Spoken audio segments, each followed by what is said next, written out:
Should women have to sacrifice their careers for parenthood or to achieve physical and mental wellness? This is the topic of conversation in today's episode as I sit down with a good friend of mine, Alison Clarke. Alison reveals how she conquered her own health and fertility struggles by making some major and minor changes in her lifestyle. We talk about some of these lifestyle changes and how they made a big difference in her own journey to eventually getting pregnant and becoming a mum for the first time. DoTerra and the power of essential oils comes into focus as Alison tells us the difference between doTerra's products versus other brands of essential oils.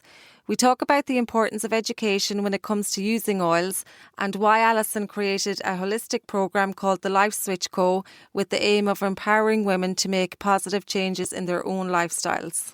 The challenges women face in the workplace when dealing with fertility issues and the importance of hormonal health also comes up in conversation.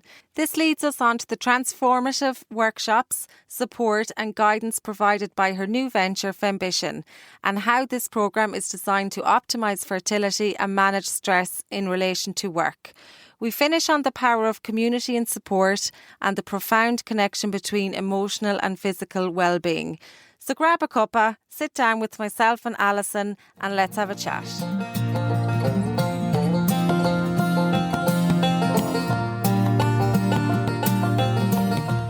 Hi Alison and welcome to the Voice of the Boil. Thank you for having me. You're very welcome.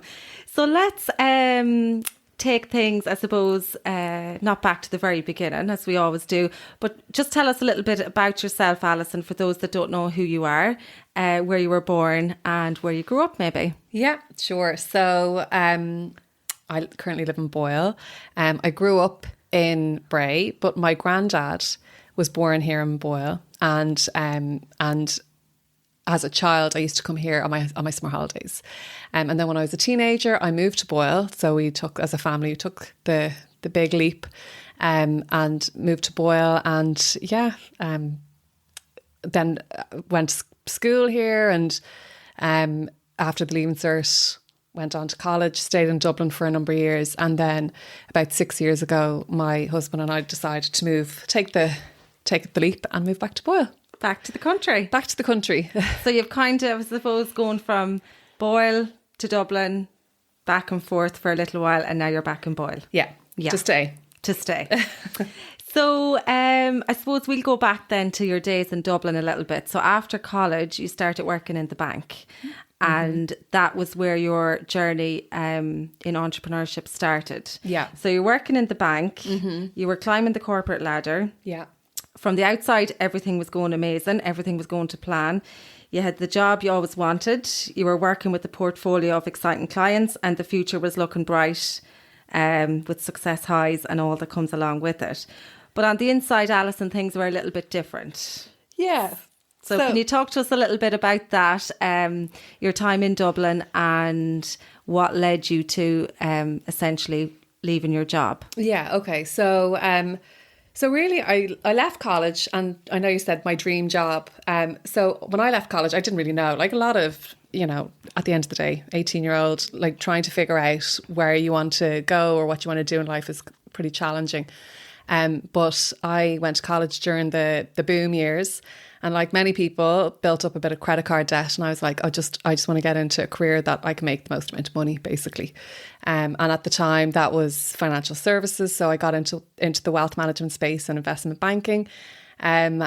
Just got straight in. That was in 2008 when the financial crisis had happened, and there were a lot of redundancies, and it was quite a stressful environment to start your career in, because that's your benchmark of what your career looks like. You just think that being at this high stress level is just the norm. So that was the culture that I kind of had been introduced to, and that set the tone for my career over the years. So over the span of 10 years, worked in that space was pretty exciting. In the wealth management space, you meet people that, are quite entrepreneurial, that have built up wealth, and had, really exciting businesses. So there was a lot of exposure to, entrepreneurship and the mindset around entrepreneurship, which I thought, and I always found really interesting, just meeting really kind of cool people. So at the time, what was it? So then so was building up that career, was really focused on it. And then my husband and I, we decided time to start a family.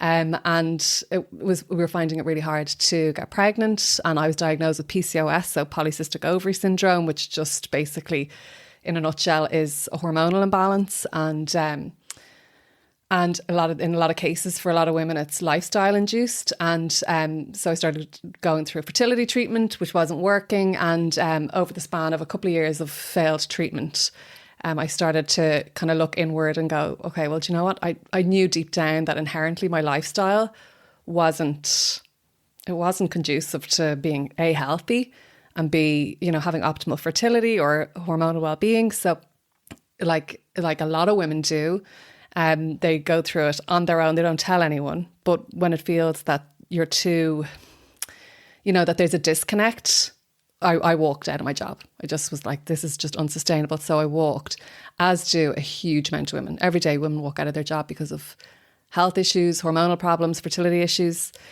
So that was back in 2016, I'm going to say, or 2016. So at the time, it was quite a bold move. But of course, when you're making a decision like that, you're like, oh, well, what's next? What are we going to do? Where are we going to go?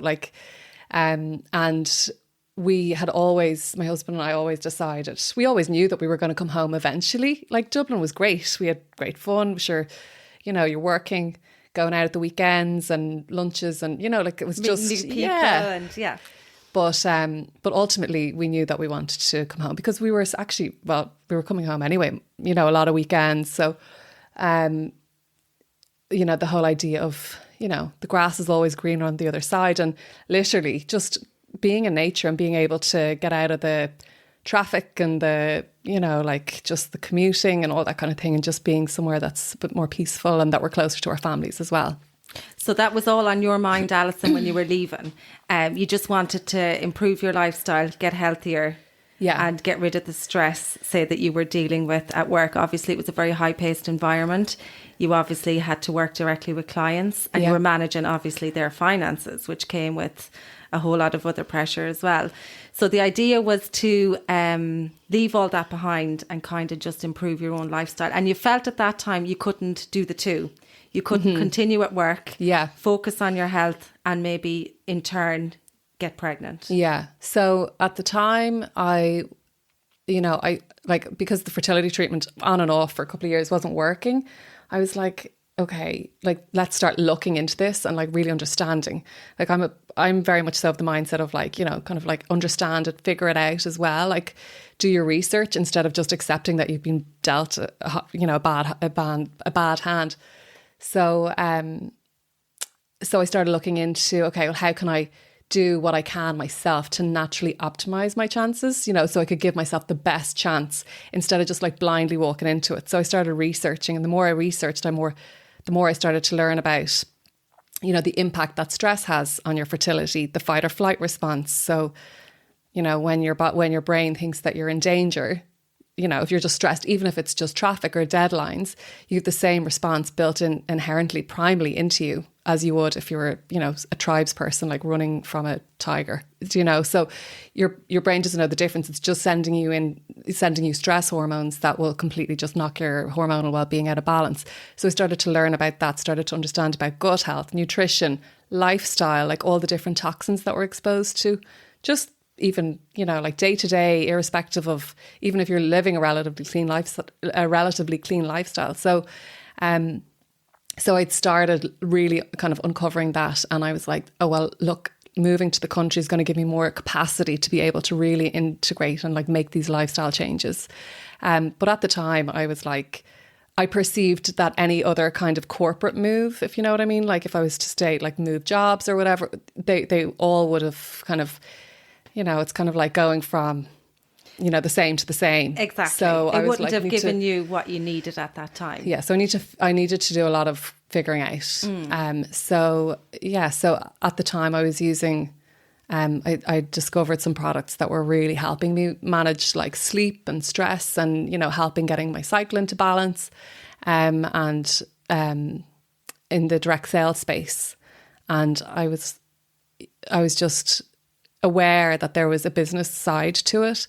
And I was like, these products are like really, really supporting me on my health journey. And like, I'm seeing really, really transformative results. So just without getting too like graphic, but like, for example, somebody with PCOS like me would have a cycle of like 80 days, and seeing that over 2 months come down to 30, like that is significant.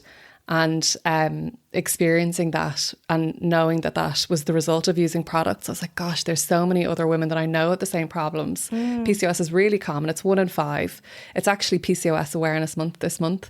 But so with these products, I was like, okay, well, there's a business side to them. So if I can, like, for me, it was, I was like, I'll happily work in a smoothie bar if it's the right culture, if it feels good, if I'm happy doing it. And when I found the products, and when I knew that there was a business side that I could, build up a business around them, I started to, it was like my permission slip to, to be able to take that career shift and ultimately walk. Brilliant. So the products you're talking about, just to give a bit of background on those, is DoTerra essential oils. So just for those that don't know, DoTerra is essentially a multi-level marketing company based in Pleasant Grove in Utah, and they sell essential oils and other related health products. Is that right?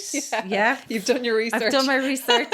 And it was founded in 2008, but now it has millions and millions of customers all over the world. So as you said, essentially the products are health related. Yeah.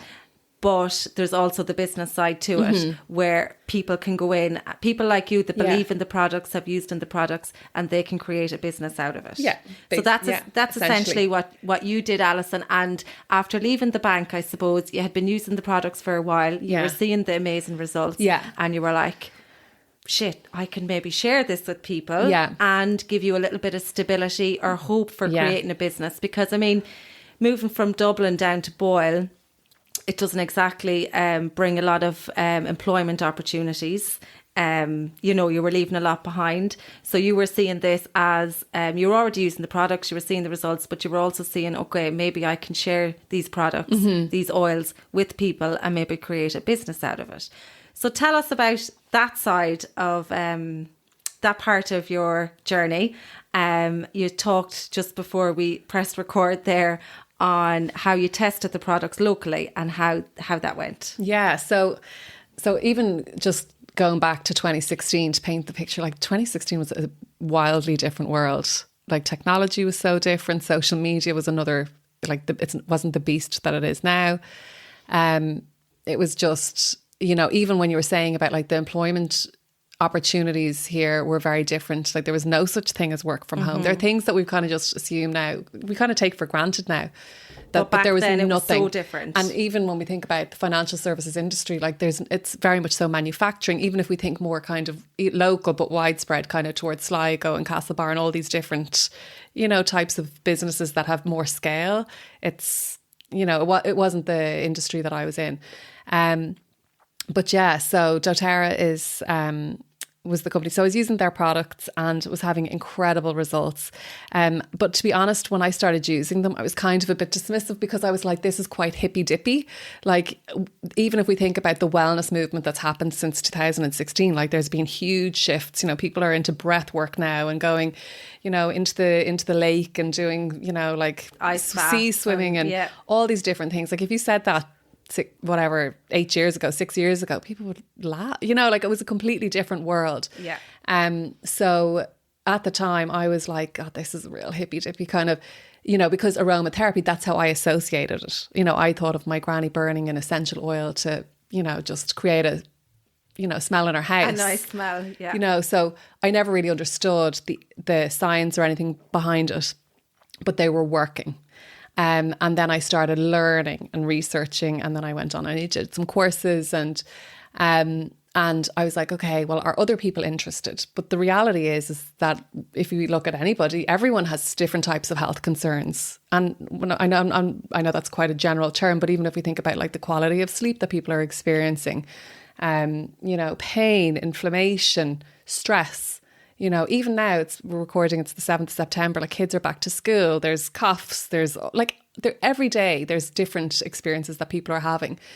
So I wanted to test it. Like, it's important with any business that you have to validate a market. So I came home and I was like, right, I'm going to take out a stand at King House at the Christmas market, and I'll just buy product, just buy like bulk, buy it in, and just see if it sells. Just see if people are interested in it. If people are, you know, have any interest whatsoever. So I just wanted to test it. And the stand or the Christmas market goes on for 2 days.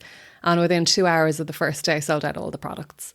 So I was like, wow, people are interested. And that was essentially with no education locally, in terms of nobody probably knew. They probably just knew what essential oils are and what they can use them for, but that was it. Yeah, but I think as well, instinctively as human beings, you know, like our sense of smell is the most powerful sense that we have. So we follow our nose. If we smell something, even walking past, like, I don't know, a really nice bakery, or, you know, like, we have that like visceral response in our body. You can't ignore it or deny it. So people just gravitated. It was a real like naturally occur, like people just kind of like made their way over, and they were smelling. Did you have the diffuser going? Oh yeah, of course I did. Come to me. And were they interested, Alison, locally, people asking questions and things like that? Yeah, like, because, you know, we might have spoken about, I might have probably diffused something like wild orange or peppermint, and you know, that time of year in December there would have been coughs and colds, and you know, 1 drop of peppermint essential oil is the equivalent of 28 cups of peppermint tea. Like, it's really potent. So when you get that on someone and they literally within seconds experience their entire respiratory system starting to clear, they're like, oh my gosh, like, they have that wow experience, that wow moment, and they're like, well, if that works for, you know, my breathing and my respiratory system, what can work? You know, do you have something for sleep? Do you have something for energy? Do you have something for X, Y, and Z? Brilliant. And the reality is that, yeah, there is an essential oil for literally everything. You know, at the end of the day, they're just extracts from plants. They're nature's medicine. And, you know, they're full of all these antibacterial, antiviral, antifungal compounds.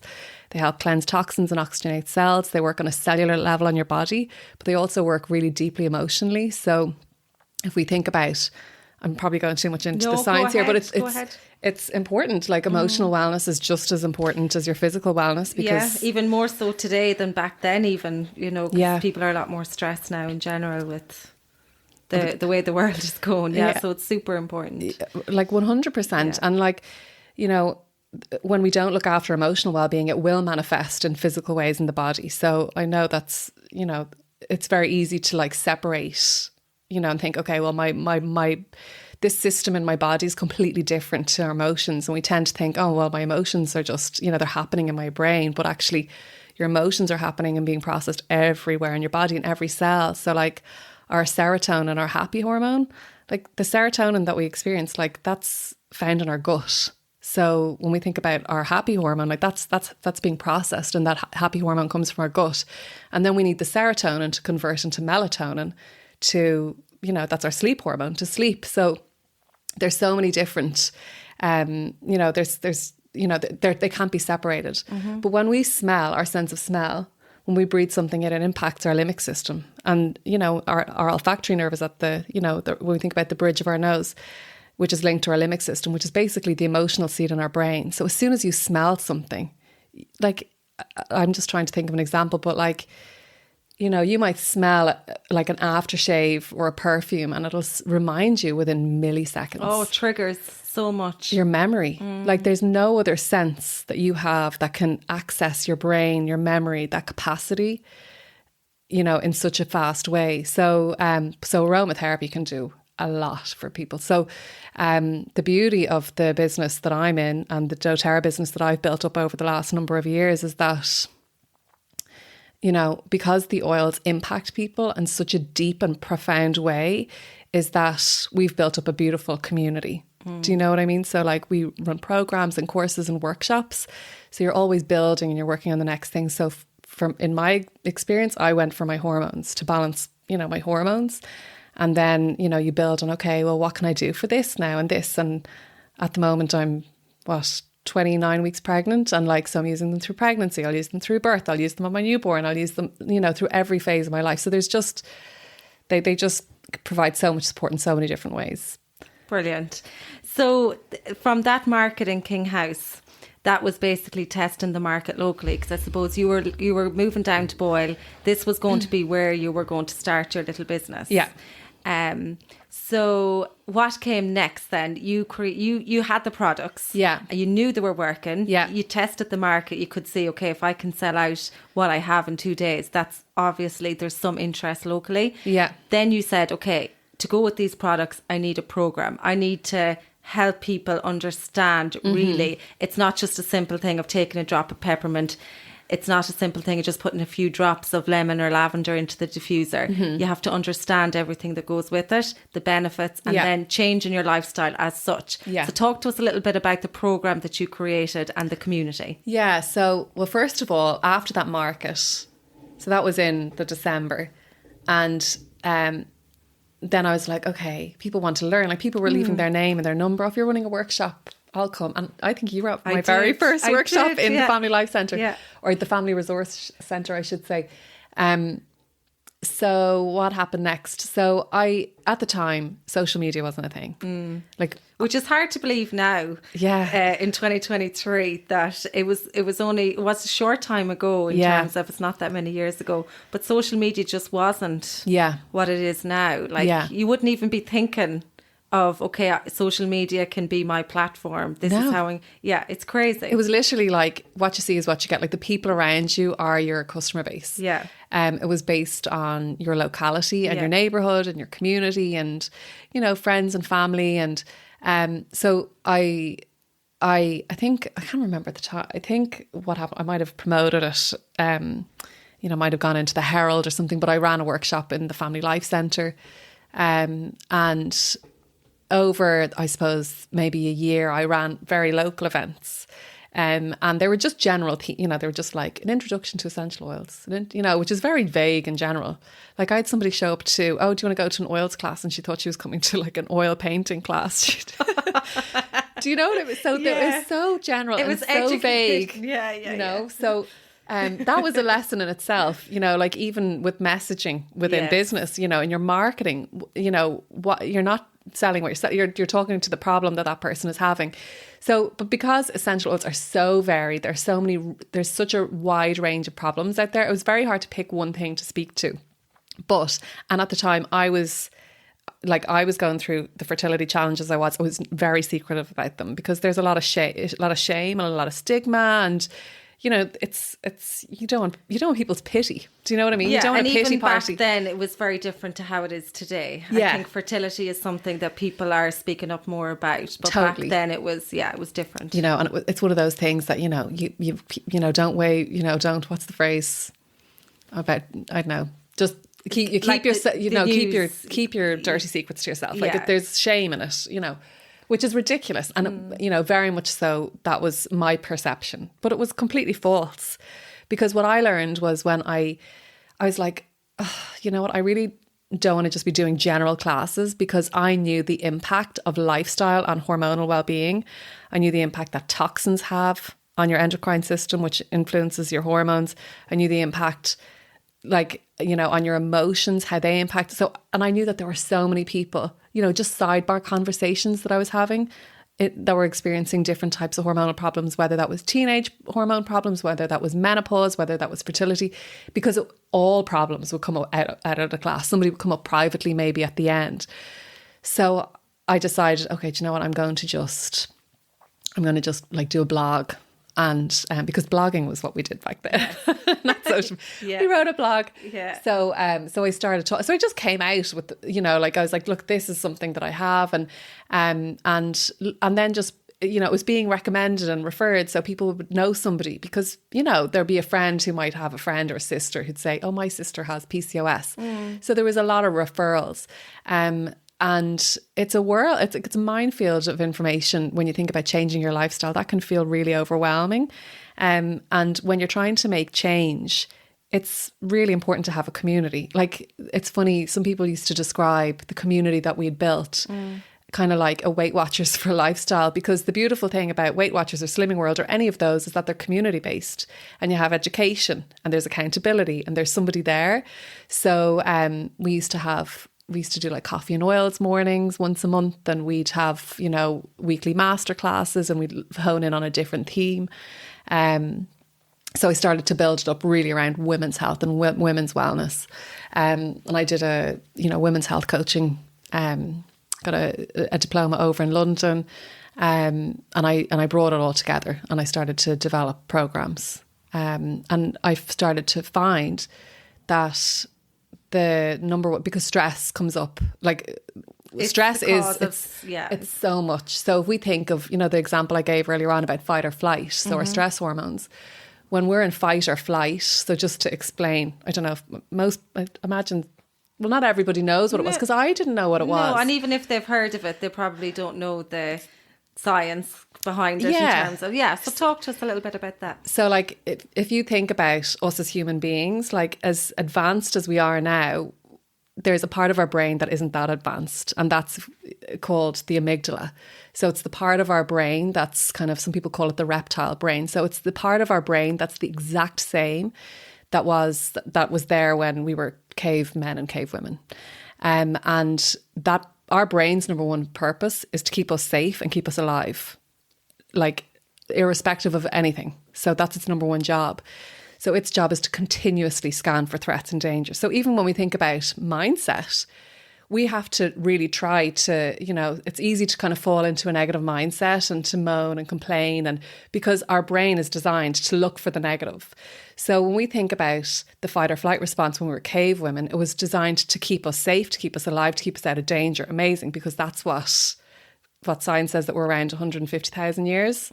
So, you know, like that's an incredible response for us to have. But we still have that exact same response now, even though we've gone through evolution, and, you know, like we're supposed to adapt to our environment through, you know, every generation.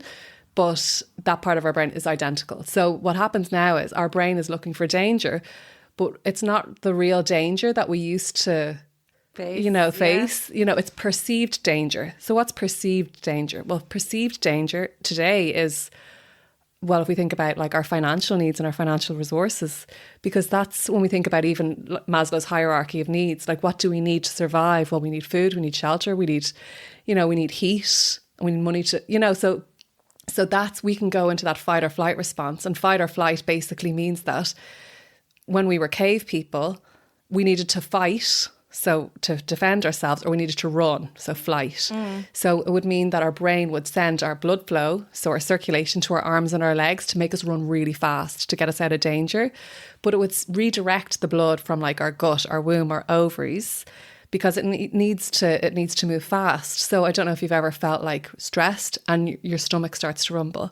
It starts to feel uneasy, and, you know, so you start to feel it in your gut. But it's the same now. So it might be, I've got an overwhelming amount of work to do. I've got traffic. I have to have an uncomfortable conversation with my boss. So there's all of these different stressors, perceived stressors that we have now, and it sends off the same response. So we might be going into a meeting or a difficult conversation and having that sick tummy feeling, but that's because we're in fight or flight. So our blood flow isn't there. So we don't have that oxygen nutritionist, or the oxygen rich and nutritious blood that we would otherwise.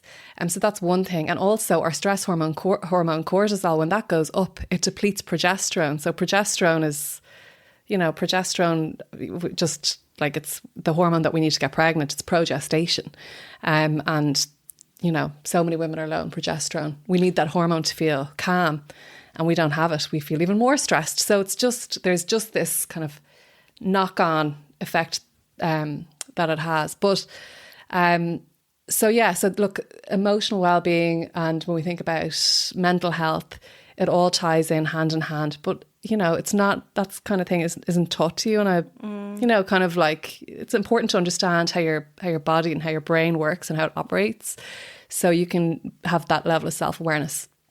So that's what is kind of like wrapped in, you know, that into the work that I do within our programs. So looking at emotional aromatherapy, learning how to like retrain your brain, so from a neuroscience point of view, and change thought patterns, and when we think about the mental side, but on the emotional side. And then the physical side is low toxing. So we're exposed, when we think about all the toxins we're exposed to now, like Bonjela has just been pulled from the market. Really, like, Alison? yeah, but like every product is innocent until it's proven guilty. Yeah. Whereas it should be the other way around. Like every product should be properly, tested. There's regulatory loopholes. There's all these different things. Now, we're not as bad in Europe as it is in America. It's appalling. But irrespective of what you look at it, like even fragrance, behind the word fragrance, there could be 3,000 chemicals, and they don't have to disclose what's in a fragrance because it can be put down as trade secret.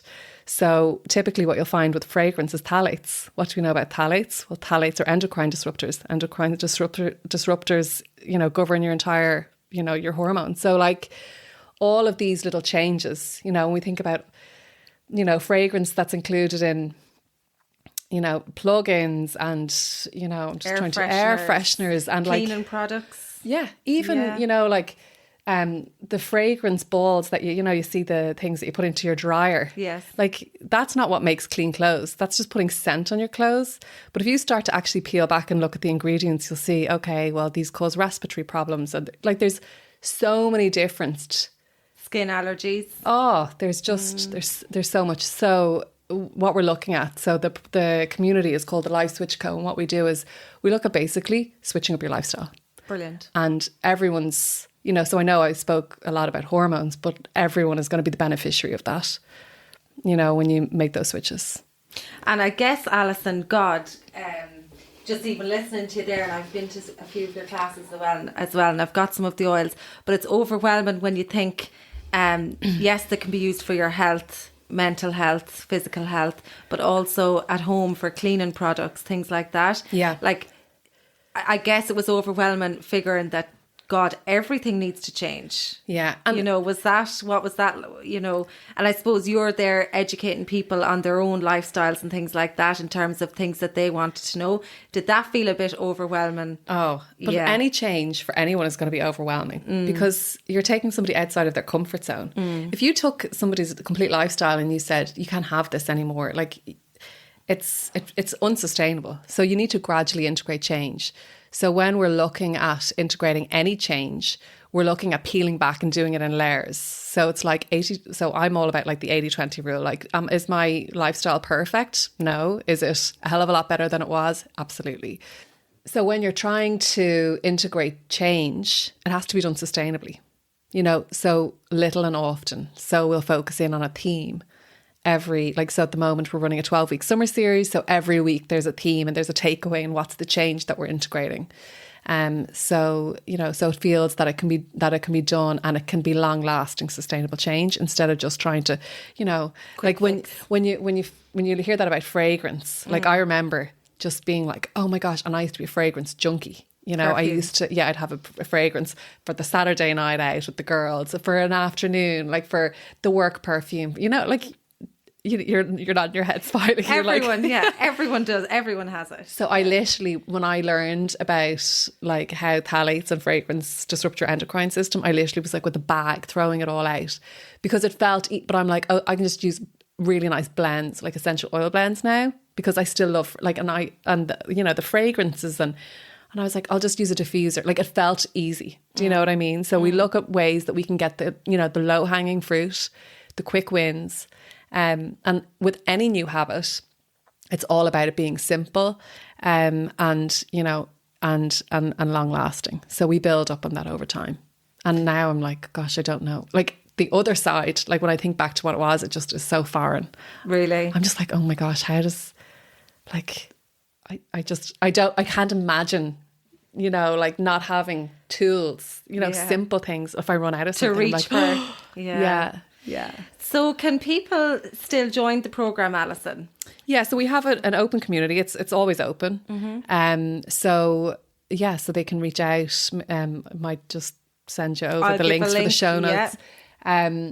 So that's available. And it's ongoing. So it's an open community. We have literally, I think we've like 19 units of different themes. So from like the basics, introducing oils with kids, like, using essential oils to support your thyroid, essential oils for weight, for fitness, for immune support. Like that's a big thing now for kids. It's very empowering as a parent. So that's when I was using that example of thinking, oh my gosh, I don't know what people would do. Like, you know, back to school is the time that, you know, there's coughs and different things. And last night I was putting a protective blend on my 3-year-old. And so I actually was using a protective blend, and I also use frankincense.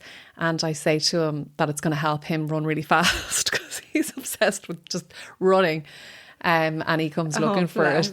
But I'm just like, oh, it's great. Like, it's so empowering. I'm like, oh, his immune system's supported going in. Like, I'm not worried about him having to miss days or time off. You know, he's like, I always have something that at the first line of defence. As soon as there's a runny nose, a sniffle, a cough, anything, it's just like, you know what to reach for. And it's simple. And that's what the community is there for as well. To so teach. For people that are interested in it, you can get your starter kit, or you can just focus on maybe 1 or 2 things and get the oils that you need, and then the education that comes with it on, okay, my 3-year-old has come home with a cold.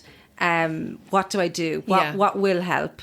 And then the preventative side of it as well, as you just said, is, okay, I want to improve, I want to boost the immune system. So what do I use? Yeah. So like it might sound a bit overwhelming for people that are listening in terms of, okay, well, it's great having oils, but what do I do with them? How do I know? Yeah. But that all comes with the program. Yeah, it's so like, it's just there's I'm trying. So I think we've like 19 guides of all the different types of topics. Like, it's been like, we've grown it over 6 years, you know, and we've had loads of different, like last week we had a naturopath. She's regularly featured on the media. She came in and she was talking about metabolism, and she did an amazing session on the gut. So really understanding gut health and how we can, you know, like use oils, essential oils for digestive support, you know, because that's another thing as well. Like, everything starts in the gut.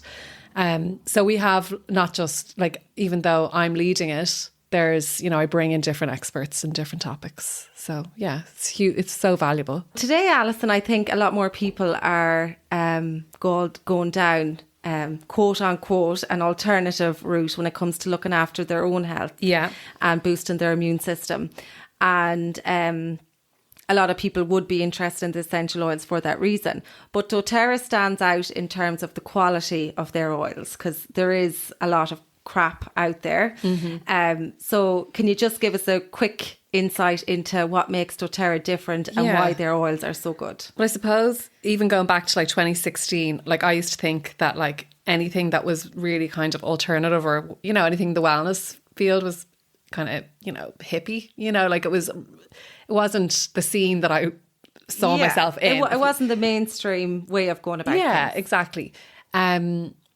So there's definitely been a shift and definitely been a movement. But like anything, it's like when there's a shift, you know, we see that trends come in. So like, for example, you know, there's a lot of essential oil, brands that have, you know, kind of, that have just more, that are more cosmetic, that have kind of popped up.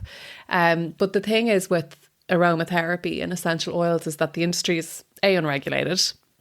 So there's no way of knowing what's in your bottle. So you could have literally 1 drop of an essential oil in a 15 ml bottle, and it could be diluted, it could be adulterated, it can be used, it could be synthetic filler. Like, you know, it's like when I'm doing workshops, I'll pass around like maybe our lime or our peppermint, and we do like kind of like a sense test, you know, we smell a smell test. So we're just smelling and we're comparing, and you can almost like for example, like a lime essential oil that you'll pick up in in just a typical kind of home store. Like, even you can get them even in supermarkets now. Yeah, like, you know, you smell it and they smell like, you know, opal fruits or starburst. You know, they smell completely synthetic, but the vast majority of the industry is synthetic. So the thing is with doTerra, so the founding team, the executive team, when they founded the company, they were already experts within the space, but they were like, okay, when they were going out and looking for, you know, looking at how can we raise the grade, because they knew of the medicinal quality, like, and the medicinal potential that, you know, if we could bring this to the mainstream, what a difference it could make. They're like, okay, let's go out and source, like, let's go out and find the purest. But the only way of knowing, you know, if it's pure is by testing an essential oil. So for example, the vast majority of essential oils are sold through brokers. So, you know, if we think about, you know, if you wanted to, I don't know, set up like a, you know, a business that makes hand creams and you wanted to put lavender, you wouldn't be going straight to a distillery. You'd be going to an essential oil broker, or you'd be going to, you know, like a distributor. You know, yeah, exactly. You wouldn't be going direct. So, but when you're dealing with brokers, it's like any industry. How are we going to get the best return on investment? What's the margin going to be? And it's the easiest industry that you can add a filler. Yes. So you're not really getting pure. So the only way to do that is to test it. So DoTerra have, so we have an amazing benchmark. It's called Certified Pure Therapeutic Grade, and it basically means that the plant is grown in its place of origin. So even if we think, you know, we see in Ireland there's some lavender fields, beautiful, but the lavender species that's grown in Ireland is very different to the lavender that's grown in the Bulgarian valleys. The climate is different, the pH level of the soil is different, the sunlight, everything. Like the lavender is protected by the valleys, you know, it doesn't have the same humidity, it's completely different. And lavender has to be distilled within an hour of it being harvested, and if it doesn't, you lose those therapeutic properties. So, you know, it's not just a matter of just getting the plant, cutting it, and there's a lot of skill to it. And I've been out to our distillery in Bulgaria a couple of times. So when it's distilled, it gets tested. So it gets tested, and then it actually gets sent to Ireland, where we have our very first. It's incredible to have it in Europe, but DoTerra have our bottling facility and our manufacturing plant, and our chemistry labs are now in Cork and Blarney. And that's the only one outside of the States. It's the only one outside of the States. So it's just the most amazing. Like, they invested 10 million into this setup. So I was down last year when they were opening it, and like the chemistry labs, the microbiology labs, the level of testing, like even for things like, you know, testing that the oil, the barrel that it was contained in doesn't contain rust, you know, that the oils haven't been exposed to anything that might have, you know, like mold, things that can, you know, if they're being stored. So they're being tested for literally not just the purity, but like, you know, if they've been oxidized on the way, you know, through transportation. So all of that happens in Cork.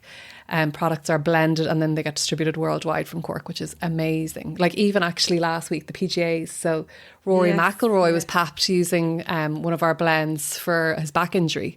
And he was quoted, "I wouldn't leave home without it." Imagine.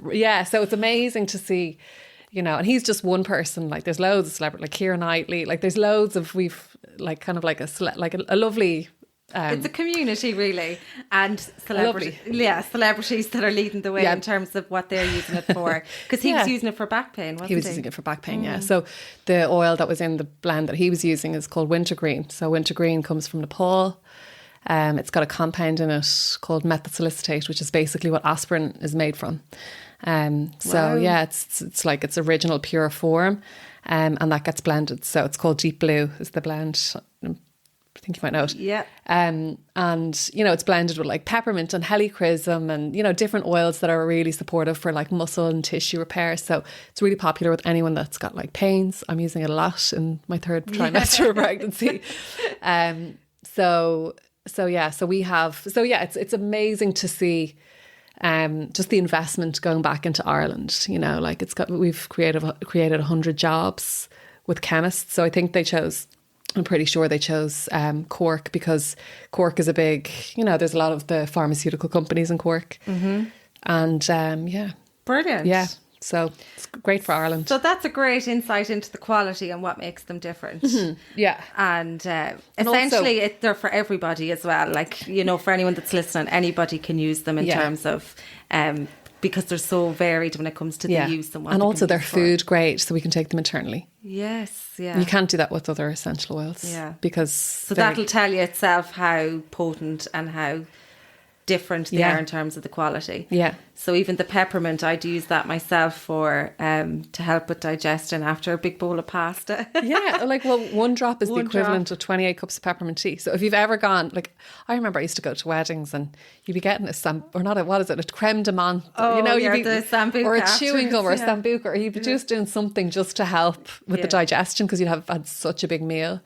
But it's because peppermint is so good for the digestive system. It just really helps. It's stimulating, get things moving. So for me, I love the peppermint myself. Yeah, it's brilliant. Yeah. So then that's great, Alison. So that takes us from your corporate banking world in Dublin, to Boyle, and starting your own DoTerra business and creating a community of like-minded people who want to improve their own lifestyle. Yeah, and that's the Life Switch Co. And that program is still running today for those that are interested. Next, let's go on to the creation of Fembition. So Fembition is a big part of your life now. Yeah. So can you talk to us a little about Fembition, what it is, what inspired you to create it? Yeah. So it evolved from the work that I was doing with the Life Switch Co, with the women that I was working with, the women's health workshops I was running. And a couple of years ago, I studied in neuroscience, coaching with neuroscience, and I started doing some executive coaching. So that was working with, professionals in different types of roles, very much so geared towards corporate. And I was doing that, but I was also merging it and marrying it with women's health, because you can talk until the cows come home about like mindset, but like it's a very incomplete conversation unless you bring your hormones into it, because your hormones are influencing every part of you. So I really paired the two of them. And I noticed it's kind of like one of those things that you all will always attract, like attracts like. So because of my own story that I was kind of quite open with, I started to attract women that were trying to get pregnant, that had stressful jobs. And I was doing a lot of one-to-one work. And I kept getting the same thing. Like, you shouldn't be making this available through employers. Like, you should be doing some fertility. It was particularly around, women that were trying to get pregnant or, resolve hormonal problems. With your one-to-one coaching with people, they had seen that what you had done and the changes you had made had worked for you. Yeah. Well, so it wasn't even so I was working in that space even before I got pregnant, because the very fact that like an 80-day cycle had gotten down to 30, I had an underactive thyroid that became regulated. There was, different problems that I was having that I completely resolved through lifestyle. And, so it made, whilst I was in that space, but I was just naturally, I was pulling in the women that were, that wanted to optimize their hormonal well-being as well. And naturally the fertility piece comes with that. So, but anyway, as I was doing one-to-one, I was like, okay, well, I could make this available through employers, because the work that I'm doing, I could bring it together. And the reality is that women that are dealing with this problem, they're dealing with it in a way that's very isolating. Like, people don't want to talk about it at work. And I completely, there was research out at the beginning of this year, like a quarter of the people that even do disclose it, they are they're discriminated against, so or they feel that they're being treated differently or unfairly after they, share the fact that they're on that journey. So, I wanted to create like a group container. So basically I developed Fembition, which is all about really supporting women that have, women that are high achieving, that are in their jobs. They don't have to sacrifice their career to become a parent, because that's what a lot of us did. Like, that's what when I say sacrifice their career, like, I walked out of a job that I thought was going to set me up for, for the rest of my life. And, kind of it had all the things, the pension, et cetera, et cetera. But, women shouldn't have to be put in that position to have to choose. But we're put into that position every day, and it's not fair. And it's not about, trying to play the victim, but it's just, we deserve to be supported when we're going through like a really tough time. At the end of the day, women give birth to every human being on earth, that we deserve a little bit of slack if we're finding it difficult. But also employers now, They're finding it really challenging to keep really, really high quality staff. There's more focus on gender equity in business. And, there's a lot of focus on how can we bring more women through management and leadership pipelines. You can't do that if women are dropping out at the rate they are because of, I'm talking about fertility, but there are loads of different reasons. Menopause in the workplace has become a big topic now. Even parenting, setting, a lot of cultures they don't support, there's just unfair standards that are set. But Fembition is all about providing the support through a SaaS product or a platform for women that are going through challenging fertility experiences. And we provide them with the workshops, with the support that help them really optimize their egg quality, their fertility, and really start to bring focus into, even the stressors. Like people go into work every day, anticipating that it's just going to be part of their job. Oh, it's going to be another day. Oh, I have to talk to that person. I have to have that difficult conversation. And it creates this, frustration, overwhelm. And if you're constantly in fight or flight, you're not doing yourself any favours when it comes to trying to get pregnant, but you shouldn't have to sacrifice your career. So we work with the women when they're trying to, progress in both spaces. So we have a beautiful app and we plug, so we've just ran a pilot with a clinic in the UK, which was really fun. We worked with some amazing women and at the moment now, what we're doing is we're in the process of putting all of our material into a book that women can, we can make it widely available to women. So if they want to buy it, they can just get it in their bookshop or they can pick it up on Amazon. So that's... And you are working on that book currently, Alison? Yeah, so it'll be published in October. Brilliant. Yeah. So Fembition is relatively new then. When did you create it? So it was kind of a mental, kind of like mentally there for about a year. Mm-hmm. And then last year, time is just going so fast. I'm like trying to think back. So it was last year I applied to take part in an Enterprise Ireland accelerator called New Frontiers. And it's basically a programme that, where you're put into this incubator with other businesses that, are looking at, scaling quite fast. That there's export potential in them, that, we've got opportunity to be able to create employment. So I was fortunate enough to secure a spot in that. So I was in that accelerator for 9 months, finished up in that in June. But it's great because, within the Enterprise Ireland network, you get like all the mentors and, it's full time, but you're really focusing in on developing the business. So it really sets you up. But it was great because by the time we'd wrapped up, we had our, product ready. We're ready to go out and test it in the market. We ran that pilot. We got a full feature in the Examiner, which was exciting. I was invited to Leinster House, and wow. So there was a lot of great things that came out of the back of it.